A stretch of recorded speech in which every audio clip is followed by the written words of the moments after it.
اعوذ باللہ من الشیطان الرجیم بسم اللہ الرحمن الرحیم اللہم صلی علی سیدنا و مولانا محمد وعلی آلہ و اصحابہ و اہل بیتہ وبارک وسلم علیہ۔ السلام علیکم ورحمۃ اللہ وبرکاتہ۔ میں ہوں عتیق الرحمن لاکھو اور آپ آن لائن فہم قربانی کورس کا دوسرا لیکچر سماعت فرما رہے ہیں۔ پہلے لیکچر میں ہم نے جن عنوانات پر گفتگو کی تھی ان میں قربانی کے فضائل، قربانی کا بنیادی رکن، قربانی کے اخروی اور دنیاوی فوائد شامل تھے۔ آج ہم فہم قربانی کورس کے دوسرے لیکچر میں جن عنوانات پر گفتگو کریں گے ان میں شرائط وجوب قربانی، قربانی کے نصاب کی تفصیل، قربانی اور زکوٰۃ کے نصاب میں فرق، ضرورت سے زائد سامان سے مراد اور ضرورت کی چیزوں سے کیا مراد ہے، انشاءاللہ تعالی آج ہم ان عنوانات پر گفتگو کریں گے۔ تو آج کے ہمارے اس کورس کے دوسرے لیکچر میں پہلا عنوان ہے شرائط وجوب قربانی، یعنی وہ شرائط کہ جب وہ شرائط پائی جائیں گی تو پھر قربانی کرنا واجب ہے۔ وہ کل 5 شرائط ہیں۔ پہلی شرط ہے مسلمان ہونا، لہٰذا جو غیر مسلم ہے اس پر قربانی کرنا واجب نہیں ہے۔ دوسری شرط ہے مقیم ہونا، لہٰذا مسافر پر قربانی کرنا واجب نہیں ہے۔ مسافر کس کو کہتے ہیں اس کو بھی سمجھ لیجئے۔ شرعی مسافر اس شخص کو کہتے ہیں جو اپنے علاقے سے کسی اور علاقے میں 15 دن سے کم رہنے کی نیت سے جائے اور اس علاقے میں جہاں سے جا رہا ہے اور جس علاقے میں جا رہا ہے، جس شہر میں جا رہا ہے، جس جگہ جا رہا ہے، اس کے اور اپنے علاقے کے درمیان تقریباً 98 کلومیٹر کا مفاصلہ ہونا ضروری ہے۔ اگر 98 کلومیٹر سے کم مفاصلہ ہوگا تو پھر وہ مسافر نہیں کہلائے گا بلکہ مقیم کہلائے گا۔ ہمارے نزدیک 98.734 کلومیٹر مفتہ بھی ہے، لیکن بعض علماء کرام نے 92 کلومیٹر مفاصلہ بتایا ہے، ان کی بات بھی درست ہے۔ 98 کلومیٹر کا قول جو ہے وہ ہمارے استاذ حضرت علامہ مولانا شیخ الحدیث دارالعلوم نعیمیہ سعید ملت غلام رسول سعیدی شارح صحیح بخاری و مسلم رحمۃ اللہ علیہ ان کا ہے، جو آپ نے اپنی مایہ ناز کتاب شرح صحیح مسلم کی دوسری جلد میں تحقیق کرتے ہوئے بیان فرمایا ہے۔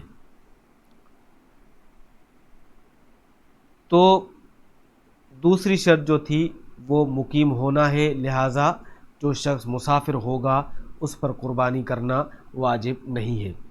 نمبر 3 آزاد ہونا، قربانی کے وجوب کے لیے آزاد ہونا شرط ہے، لہذا غلام پر قربانی کرنا واجب نہیں ہے۔ نمبر 4 بالغ ہونا۔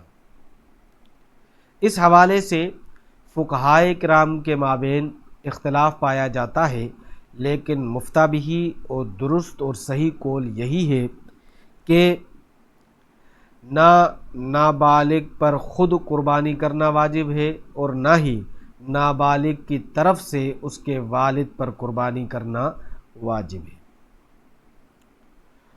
اور بلوغت کے حوالے سے یہ بھی وضاحت سمجھ لیجئے کہ بالغ کس کو کہتے ہیں۔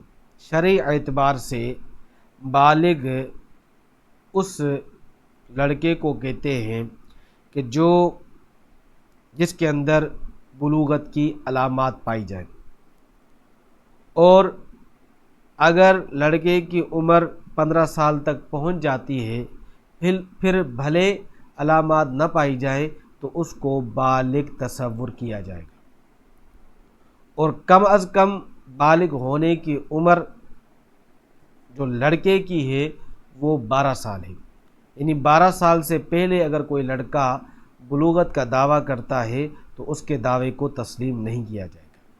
اسی طریقے سے لڑکی تب بالغہ ہوتی ہے جب اس کے اندر علامات پائی جائیں بلوغت کی، مثال کے طور پر حیض آنا وغیرہ، تو اس کو بالغہ شمار کیا جائے گا۔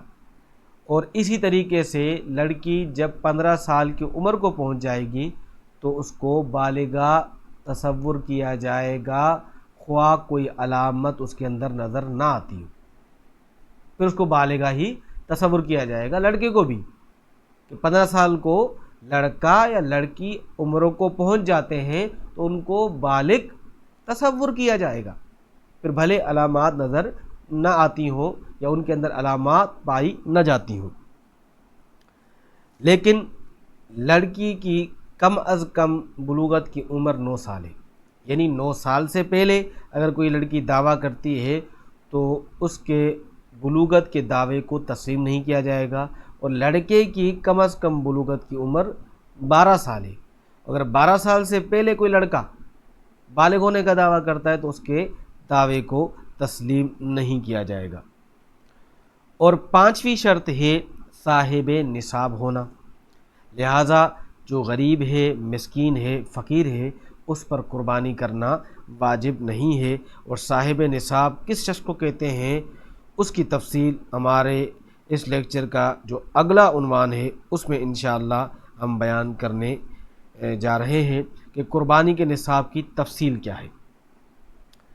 دیکھیے، قربانی کے نصاب میں 5 اموال شمار کیے جاتے ہیں، یعنی وہ 5 اموال اگر علیحدہ علیحدہ طور پر بھی پائے جائیں گے تب بھی قربانی واجب ہو جاتی ہے، اور اگر وہ 5 اموال تھوڑے تھوڑے پائے جاتے ہیں اور پھر وہ شرائط پائی جاتی ہیں تو تب بھی قربانی واجب ہو جاتی ہے۔ تو وہ 5 اموال کون سے ہیں؟ اس میں پہلا مال ہے سونا، اور اس کی مقدار ہے 7.5 تولہ، جو گراموں کے اندر 87.48 ہے۔ تو جس شخص کے پاس، جس عورت کے پاس 87.48 گرام کا سونا ہے، صرف سونا، میں ابھی پہلے ایک ایک کو بیان کر جا رہا ہوں کہ 5 اموال میں سے پہلا مال ہے سونا، کہ جس کے پاس 7.5 تولہ سونا جو گراموں کے اندر 87.48 گرام بنتا ہے، تو اگر کسی شخص کے پاس، کسی عورت کے پاس اتنا سونا ہے تو اس پر قربانی واجب ہو جاتی ہے۔ اور سونے کے حوالے سے اس بات کو بھی ذہن نشین کر لیں کہ وہ سونا خواہ کسی صورت میں بھی ہو، اس کو نصاب شمار کیا جائے گا اگر وہ 7.5 تولہ بنتا ہے، 7.5 تولہ کی مقدار کو پہنچتا ہے، خواہ وہ اس سونے کو پہنا جاتا ہو یا نہ پہنا جاتا ہو، یعنی وہ زیور ہو، اس میں بھی اس کو شمار کیا جائے گا نصاب میں۔ اگر کوئی سونا رکھا ہوا ہے ڈلی کی صورت میں گھر میں تب بھی شمار ہوگا۔ اسی طریقے سے جو ہے وہ سونے کے برتن ہیں تو وہ بھی سونا شمار کیا جائے گا۔ جب ہم نصاب کو شمار کریں گے تو اس میں ہر قسم کا سونا شمار کیا جائے گا، وہ زیور ہو، وہ برتن ہو، وہ ڈلی ہو، وہ کسی صورت کے اندر ہو۔ اور دوسرا مال ہے چاندی، تو اگر صرف کسی کے پاس چاندی ہے تو وہ کتنا ہونا قربانی کے وجوب کے لیے ضروری ہے؟ تو وہ 52.5 تولہ ہونا ضروری ہے، جو گراموں کے اندر بنتا ہے 612.36۔ لہٰذا اگر کسی مرد کے پاس، کسی عورت کے پاس 52.5 تولہ چاندی ہے، اور اس میں بھی انہی چیزوں کو ملحوظ رکھا جائے جو میں نے آپ کو سونے کے اندر بتائی ہیں کہ وہ سونا کسی صورت میں بھی ہو تو وہ نصاب کے اندر انکلوڈ ہوگا، اسی طریقے سے چاندی بھی کسی صورت کے اندر ہو، زیور کی صورت میں ہو، برتن کی صورت میں ہو، یا ویسے ہی ڈلی رکھی ہوئی ہو، تو ان سب کو چاندی کے نصاب میں شمار کیا جائے گا، خواہ چاندی وہ کسی صورت کے اندر بھی ہو۔ اور تیسرا مال ہے سامان تجارت، اگر کسی کے پاس صرف سامان تجارت ہے اور اس کی مالیت 52.5 تولہ چاندی کی مقدار کو پہنچتی ہے تو اس پر بھی قربانی واجب ہے۔ یعنی جتنی رقم میں 52.5 تولہ چاندی جن ایام میں قربانی واجب ہو رہی ہے، ان ایام کے دوران 52.5 تولہ چاندی جتنی رقم میں مل سکتے ہیں تو اتنی رقم کا اگر تجارت کا سامان کسی کے پاس موجود ہے تو اس پر قربانی واجب ہے۔ اور چوتھا مال ہے رقم، یعنی کہ پیسے۔ تو اگر کسی کے پاس صرف پیسے ہیں تو وہ پیسے 52.5 تولہ چاندی کی مقدار کو پہنچتے ہیں تو اس پر قربانی واجب ہے۔ اچھا، اس حوالے سے بھی تھوڑی آپ وضاحت سمجھ لیں کہ ہمارے یہاں غلط فہمی پائی جاتی ہے۔ تو پیسے خواہ کسی صورت میں بھی رکھے ہوئے ہوں، اگر کسی نے پیسے حج کے لیے رکھے ہوئے تب بھی وہ قربانی کے نصاب میں شامل ہوں گے۔ کسی نے شادی کے لیے رکھے ہوئے ہیں، کسی نے بیٹی کے جہیز کے لیے رکھے ہوئے ہیں، کسی نے اگر قرض بھی دیا ہوا ہے اور اس کو ملنے کی کبھی امید ہے تو وہ بھی نصاب جو رقم کی نصاب رقم کے اعتبار سے نصاب بنے گا اس میں اس کو شامل کیا جائے گا۔ اور اسی طریقے سے جو انشورنس ہے، بیمہ ہے، اس میں اگر پالیسی لی ہوئی ہے، پیسے دیے ہوئے تو وہ بھی انکلوڈ کیا جائے گا۔ اسی طریقے سے بی سی کا ہے، اور اسی طریقے سے بینک اکاؤنٹس کے اندر پیسے رکھے ہوتے ہیں اور ایزی پیسہ کے اکاؤنٹ کے اندر پیسے رکھے ہوتے ہیں، وہ سارے پیسے شمار کیے جائیں گے۔ یہ ضروری نہیں ہے کہ جو آپ کے پاس اگر اپنے گھر میں موجود پیسے ہیں تو وہی جو ہے نصاب شمار ہوگا، اگر کسی کو آپ نے دیے ہوئے تو وہ نصاب شمار نہیں ہوگا، یا بینکس کے اندر ہیں، اکاؤنٹس کے اندر ہیں، یا کہیں اور ہیں، یا بیمہ پالیسی ہے، یا آپ نے بی سی کی صورت میں دیا ہوئے ہیں پیسے اور ابھی تک بی سی آپ کو نہیں ملی ہے، پیسے دیے ہوئے ہیں، قسطیں پلا دی ہیں آپ نے لیکن بی سی نہیں ملی ہے، آپ کو رقم نہیں ملی ہے، تو وہ بھی رقم میں شمار ہوگی۔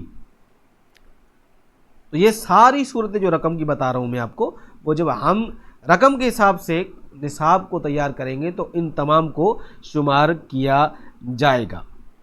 اور پانچواں مال کیا ہے؟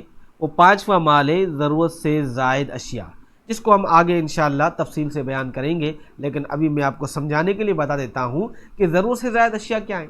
اگر کسی شخص کے پاس فالتو سامان گھر میں رکھا ہوا ہے، ایسے مشینیں رکھی ہوئی ہیں جو اس کے کام کی نہیں ہیں لیکن اس کی مالیت اتنی ہے کہ 52.5 تولہ کے چاندی کی مالیت کو وہ پہنچ جاتی ہیں مشینیں، یا اسی طریقے سے ایسے صوفہ سیٹ رکھے ہوئے ہیں جو اس کے استعمال میں نہیں ہیں، وہ ویسے ہی رکھے ہوئے ہیں، ضرورت سے زائد ہیں، اور ان کی مالیت پہنچ جاتی ہے 52.5 تولہ چاندی کی مقدار کو، تو اس صورت میں قربانی واجب ہو جاتی ہے۔ تو الغرض میں نے آپ کو جو 5 اموال گنوائے ہیں، سونا، چاندی، سامان تجارت، رقم اور ضرورت سے زائد اشیاء، تو یہ سارا اگر یہ پانچوں ایک ایک علیحدہ علیحدہ پائے جاتے ہیں، یعنی کہ اگر سونا پایا جاتا ہے 7.5 تولہ، یا چاندی پایا جاتا ہے 52.5 تولہ، یا سامان تجارت پایا جاتا ہے 52.5 تولہ چاندی کی مقدار کا، یا پیسے رقم پائے جاتے ہیں جو 52.5 تولہ چاندی کی مالیت کو پہنچتے ہیں، یا پھر ضرورت سے زائد سامان پایا جاتا ہے جو 52.5 تولہ چاندی کی مالیت کو پہنچتا ہے، تو اگر ایک ایک نصاب اگر کسی کے پاس پایا جاتا ہے تو اس پر قربانی واجب ہو جائے گی۔ یعنی ان 5 اموال میں سے اگر کوئی ایک بھی پایا گیا اور وہ اپنے نصاب کو پورا پہنچ رہا ہے تو قربانی واجب ہو جائے گی۔ لیکن اس میں ایک اور مسئلہ سمجھنے کی اشد ضرورت ہے، اور یہ غلط فہمی عوام کے اندر بہت پائی جاتی ہے کہ وہ سمجھتے ہیں کہ اگر یہ 7.5 تولہ اگر سونا ہے تو پھر قربانی واجب ہے، یعنی اگر کم سونا ہے تو قربانی واجب نہیں ہے، یا 52.5 تولہ چاندی ہے تو پھر قربانی واجب ہے، اگر اس سے تولے کم ہیں تو پھر واجب نہیں ہے۔ تو اس کو سمجھیے، اگر کسی شخص کے پاس متفرقہ اموال ہے، یعنی اس کے پاس 2-3 تولہ سونا ہے، اس طرح 3-4 تولہ چاندی ہے، اور اس طریقے سے کچھ تجارت کا مال ہے، اس طریقے سے کچھ پیسے رکھے ہوئے ہیں، تو پھر کیا کیا جائے گا؟ ان سب کو شمار کیا جائے گا۔ پھر دیکھیں گے ان سب کو شمار کر کے اگر 52.5 تولہ چاندی کی مالیت کو پہنچتا ہے تو اس پر بھی قربانی واجب ہو جائے گی۔ مثال کے طور پر ایک خاتون ہے، اس کے پاس 3 تولہ سونا رکھا ہوا ہے، اس کے علاوہ اس کے پاس پیسے رکھے ہوئے، تو اگر ان دونوں کو ملا رہے ہیں تو 52.5 تولہ چاندی کی مالیت کو وہ پہنچ رہا ہے تو قربانی واجب ہو جائے گی۔ یہ بہت بڑی غلط فہمی لوگوں کے اندر پائی جاتی ہے، وہ سمجھتے ہیں کہ یہ نصاب 7.5 تولہ سونا ہے تو یہ سارا ہوگا تو قربانی واجب ہوگی۔ ایسا نہیں ہے۔ یہ جتنے 5 اموال میں نے گنوائے ہیں، اگر ان میں سے علیحدہ علیحدہ طور پر پائے جاتے ہیں تب بھی قربانی واجب ہوتی ہے۔ اگر ان اموال 5 کو ملایا جاتا ہے، کچھ کچھ ملایا جاتا ہے اور وہ 52.5 تولہ چاندی کو پہنچ جاتا ہے تو اس صورت میں بھی قربانی واجب ہو جاتی ہے۔ تو اس مسئلے کو سمجھنے کی اشد ضرورت ہے۔ اب آتے ہیں قربانی اور زکوٰۃ کے نصاب میں فرق کی طرف۔ اچھا، یہ بھی بہت بڑی غلط فہمی لوگوں کے اندر پائی جاتی ہے، وہ سمجھتے ہیں کہ قربانی بھی فرض انہی لوگوں پر ہے جن پر زکوٰۃ فرض ہے۔ تو یہ غلط فہمی ہے لوگوں کے دماغوں کے اندر، اس کو سمجھنے کی ضرورت ہے کہ جو زکوٰۃ کا نصاب ہے وہ الگ ہے اور قربانی کا نصاب جو ہے وہ الگ ہے، ان کے درمیان فرق پایا جاتا ہے۔ جس فرق کو آپ کیسے سمجھیں گے؟ اس فرق کو آپ 2 جو پوائنٹ ہے ان کو آپ ذہن میں بٹھا لیں، انشاءاللہ العزیز آپ کو قربانی کے اور فطرے کے نصاب میں، قربانی فطرے اور زکوٰۃ کے نصاب میں آپ کو فرق پتہ چل جائے گا۔ زکوٰۃ کے نصاب میں کیا ہوتا ہے؟ پہلا فرق یہ ہے کہ زکوٰۃ کے نصاب میں پورا سال گزرنا ضروری ہوتا ہے، کہ مال پر پورا سال گزرنا ضروری ہوتا ہے۔ اگر کسی شخص کے پاس 52.5 تولہ چاندی کی مالیت کی رقم رکھی ہوئی ہے تو اس پر زکوٰۃ فرض نہیں ہوگی اس وقت تک جب تک اس پر پورا سال نہ گزر جائے، جس کو حولان حول کہتے ہیں، پورا سال گزرنا، اس وقت اس پر زکوٰۃ فرض نہیں ہوگی۔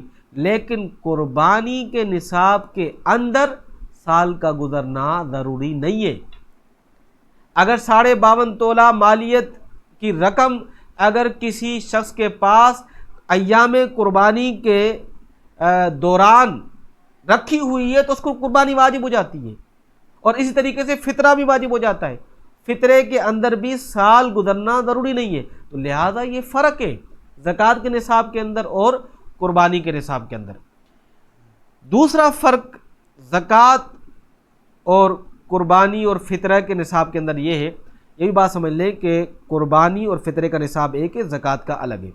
تو زکوٰۃ اور قربانی اور فطرے کے نصاب میں دوسرا فرق یہ ہے کہ جو زکوٰۃ ہے وہ 4 قسم کے اموال پر فرض ہوتی ہے، اور میں نے آپ کو جو قربانی میں اموال ذکر کروائے ہیں وہ 5 بتائیں کہ 5 اموال پر۔ تو زکوٰۃ میں کون سا مال شمار نہیں ہوتا؟ زکوٰۃ کے نصاب میں ضرورت سے زائد جو سامان ہوتا ہے وہ شمار نہیں ہوتا۔ زکوٰۃ کے اموال میں مال نامی ہونا ضروری ہے، وہ اموال ہونا ضروری ہے جن مالوں کے اندر اضافہ ہوتا رہتا ہے۔ وہ کون سے اموال ہیں؟ وہ سونا ہے، چاندی ہے، رقم یعنی پیسے ہیں اور مال تجارت ہے۔ ان 4 پر زکوٰۃ فرض ہوتی ہے، لیکن قربانی کے نصاب میں 5واں مال بھی ایڈ کیا جاتا ہے۔ وہ 5واں مال کون سا ہے؟ وہ 5واں مال ہے ضرورت سے زائد سامان، تو اس کو قربانی اور فطرے کے نصاب میں ایڈ کیا جاتا ہے۔ اچھا، اس کے علاوہ سے ایک اور بات بھی آپ سمجھ لیں، ہمارے یہاں یہ غلط فہمی پائی جاتی ہے کہ جس آدمی پر زکوٰۃ فرض نہیں ہے تو وہ اس کو ہم جو ہے وہ زکوٰۃ کے پیسے دے سکتے ہیں۔ یہ بھی غلط ہے، یہ بھی غلط ہے کہ جس پر زکوٰۃ فرض نہیں ہے تو وہ مستحق زکوٰۃ ہے۔ ایسا نہیں ہے، ایسا نہیں ہے۔ بعض اوقات ایسا ہوتا ہے کہ اس کے پاس وہ قربانی کا نصاب کا مالک ہوتا ہے لیکن اس پر زکوٰۃ فرض نہیں ہوتی، تو جب قربانی کے نصاب کا مالک ہے تو وہ زکوٰۃ نہیں لے سکتا۔ تو یہ بات کہنا جو ہے وہ زکوٰۃ نہیں ہوتی تو اس کو زکوٰۃ کے پیسے دینا جائز ہے، یا اس کو زکوٰۃ کے پیسے دے سکتے ہیں، اس کو مستحق زکوٰۃ سمجھا جا سکتا ہے؟ نہیں، وہ مستحق زکوٰۃ نہیں۔ تو ایسا بھی کوئی فرد ہو سکتا ہے جس پر جو ہے وہ زکوٰۃ دینا فرض نہیں ہے، وہ صاحب نصاب نہیں ہوتا، اس حوالے سے یعنی زکوٰۃ کا صاحب نصاب نہیں ہوتا، لیکن اس شخص کو زکوٰۃ لینا جائز نہیں ہوتا۔ وہ کون سا شخص ہوتا ہے؟ جس پر یعنی وہ شخص ہوتا ہے جس کے پاس قربانی کا یا فطرے کا نصاب موجود ہوتا ہے۔ تو یہ بات سمجھ رہے ہیں آپ؟ تو اس کو آپ نے غور تھوڑا کرنا ہے، اور اس حوالے سے اگر مزید آپ کو معلومات چاہیے تو آپ ان باکس کے اندر یا مجھ سے پرسنل رابطہ کر کے پوچھ سکتے ہیں۔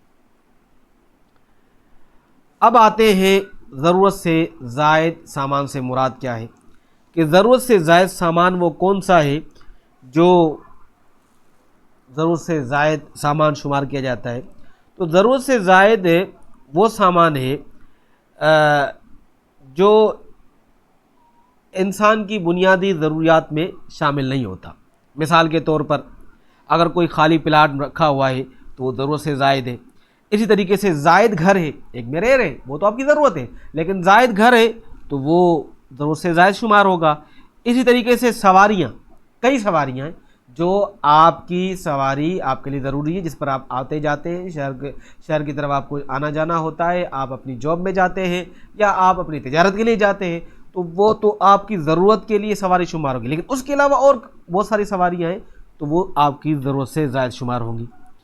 گھروں کے اندر ڈیکوریشن کا سامان ہوتا ہے جس کی کوئی ضرورت نہیں ہوتی، ویسے ہی آپ نے برتن رکھے ہوئے، نہ ان میں کھاتے نہ پیتے، ویسے ہی رکھے ہوئے ہیں، تو وہ سارے ضرورت سے زائد شمار ہوتے ہیں۔ اچھا، اس میں ایک اور بات بھی سمجھ لیں کہ تفریح کے لیے جو چیزیں ہوتی ہیں وہ ضرورت کی چیزیں نہیں ہوتی، وہ ضرورت کی چیزیں نہیں ہوتی۔ مثال کے طور پر جو گناہ کے آلات ہیں، بڑی بڑی ٹی ویاں ہیں، تو یہ تو ضرورت کی چیزیں نہیں ہے کہ کسی مسلمان کے لیے تو ضروری نہیں ہے کہ وہ ڈرامے دیکھے، وہ فلمیں دیکھے۔ ہاں، اگر ایسا کوئی ایسا معاملہ ہو جاتا ہے کہ اس ٹی وی ہے، اس کا وہ کام ہے، تو وہ الگ صورت ہو سکتی ہے، لیکن جن سے گناہ کا مقصود ہو تو وہ ضرورت سے زائد شمار ہوتے ہیں، ان کی ضرورت نہیں ہوتی۔ تو اگر ان کی مالک پہنچ جاتی ہے نصاب قربانی کو، تو ایسی چیزوں کی جو ضرورت سے زائد ہوتے ہیں، 52.5 تولہ چاندی کی مالیت کو پہنچ جاتی ہے، تو اس پر قربانی واجب ہو جاتی ہے۔ تو ضرورت سے زائد ان اشیاء کو شمار کیا جاتا ہے۔ اس کے بعد ہے ضرورت کی چیزوں سے مراد کیا ہے۔ ہم نے آپ کو بتایا کہ ضرورت سے زائد وہی ہے جن کی ضرورت نہیں ہوتی، اور ضرورت کی چیزیں بھی کون سی ہیں، تو اس کو وہ کون سی چیزیں، تو اس حوالے سے ایک بنیادی نقطہ سمجھ لیں کہ جو ضروری اشیاء ہیں، ضرورت کی چیزیں ہیں، وہ مختلف ہوتی رہتی ہیں، زمانے کے حساب سے مختلف ہوتی رہتی ہیں۔ کہ ایسا بھی ہو کہ پہلے زمانے کے اندر وہ ضرورت میں شمار نہ ہوتا ہو، لیکن اب اس چیز کو ضرورت میں شمار کر لیا گیا ہو، تو اس نقطے کو آپ سمجھ لیں کہ ایسا ہو سکتا ہے۔ تو ضرورت کی جو چیزیں ہیں وہ کون سی ہو سکتی ہیں کہ جو انسان کی ضرورت ہو، تو اس میں کیا ہے، رہائش کا مکان ہے جہاں پر رہ رہا ہے، وہ اس کی ضرورت ہے۔ پہننے کے کپڑے ہیں، وہ ضرورت ہے۔ پہننے کے جوتے ہیں، کھانے پینے کے برتن ہیں، وہ ضرورت ہے۔ ضرورت کی گاڑی ہے جس پر سفر کرتا ہے، وہ ضرورت ہے۔ تو یہ ساری ضرورت میں شمار ہوں گے۔ اسی طریقے سے موبائل فون ہے، کمپیوٹر ہے، اور جو اگر کوئی پیشہ کر رہا ہے اور جو تجارت کے اور پیشے اور مزدوری کے اندر جو آلات اس کے استعمال ہوتے ہیں، تو وہ اس کی ضرورت کی چیزیں شمار ہوتی ہیں۔ مثال کے طور پر ایک درزی ہے تو اس کی درزی کے لیے جو مشین ہوتی ہے وہ اس کی ضرورت کی چیز شمار ہوتی ہے۔ تو یہ ساری ضرورت کی چیزیں ہیں، اور کچھ مشینیں بھی ہو سکتی ہیں جو ضرورت میں شمار کی جا سکتی ہیں۔ اسی طریقے سے کھانے پینے کی چیزیں ضرورت کی ہوتی ہیں، وہ خواہ 1 مہینے کا اسٹاک ہو یا پورے سال کا۔ جیسے ہمارے یہاں جو ہے گھروں کے اندر جو ہے وہ گندم سال کی رکھ دی جاتی ہے، تو وہ ضرورت پہ شمار ہوتی ہے۔ تو اذان ہو رہی ہے، تو آج ہم اپنے اس دوسرے لیکچر کو یہیں پر ختم کرتے ہیں۔ انشاءاللہ تعالی اگر زندگی رہی تو ہم اگلے عنوانات پر گفتگو کریں گے۔ وما علیہ الا البلاغ المبین۔